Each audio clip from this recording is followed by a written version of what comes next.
Many people make the claim that the Russian economy is going to collapse. It's going to collapse in this year. I've made this claim also, but my continuous underlying theme is it's very difficult to ascertain that from macroeconomic data when I don't have trust in the data of Russia. Another angle I'd like to put it at is the collective unconsciousness of the Russian society. I'm not talking about individuals here, but I'm talking the collective unconsciousness lacks the ability to sustain itself economically. So that's my claim here, and we're going to get into that. How society of Russia and individual action, not individuals, block it from ever being able to sustain itself, and I think for another year. So let's talk about this. It's a philosophical discussion. It's abstract, but that's good.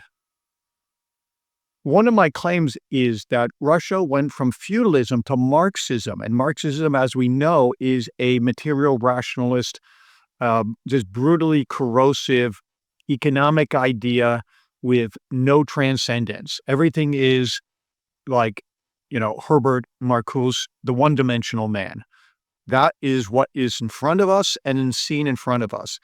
When you decouple this human idealism of transcendence with the ability of economics, imagining what is possible, discourses like the greater good and social welfare in a legitimate way is removed from that political discourse and economic discourse like we have in the West, and why certain societies in the West, like, for example, Poland or Sweden or Denmark or Canada or even United States, continuously progress as this is a conversation. We believe in this abstraction. We believe that life is more than just the one-dimensional material rationalism of Marxism, where you can say, well, Russia doesn't have Marxism anymore. They have this neoliberalism or mercantilism or imperialism.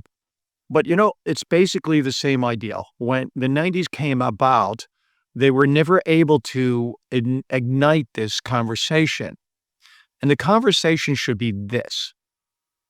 There is a complex, abstract stratification of reality.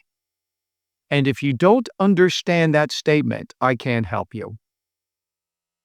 Many people see like physics and the physicists coming out today as prophets of, the new prophets of today, because, man, as we progress, we say we can jettison things like myths and religion, and we can embrace hard science.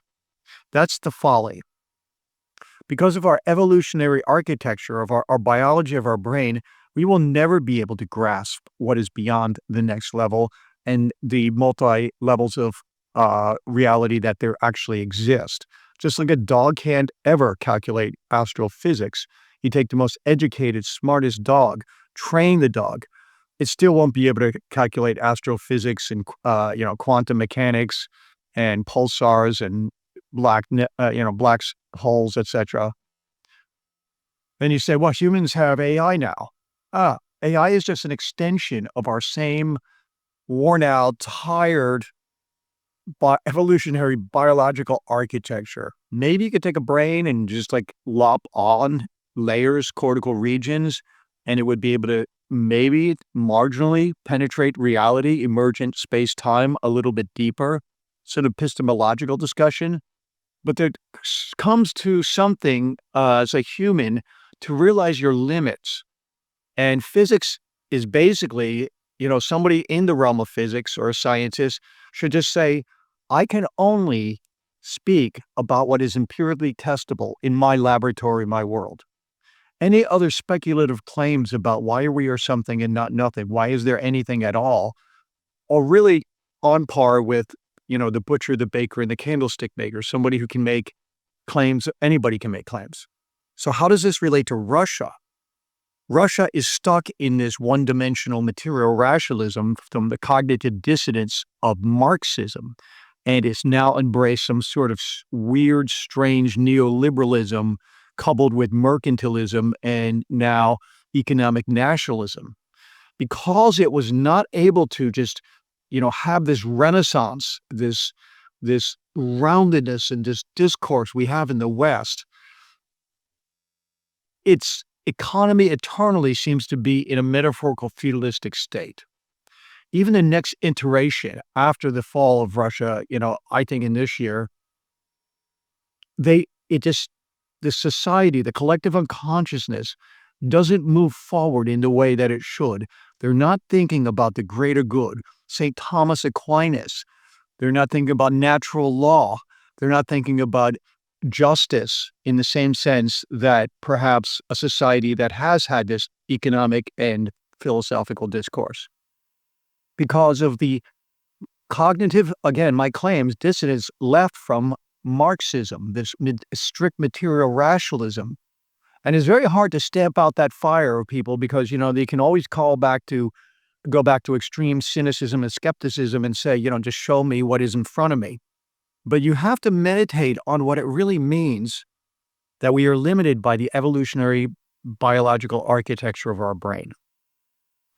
So because Russia lacks this innovation, this spirit of freedom and this love for freedom, more than, life itself, as it transcends more than life itself, it seems to be perpetuated into this inefficiencies, state-run distrust for social and state organizations that will forever, like the feudal system, was largely inefficient. Beyond working for the master of your fiefdom, the minimum amount, people didn't do it. This is Russia.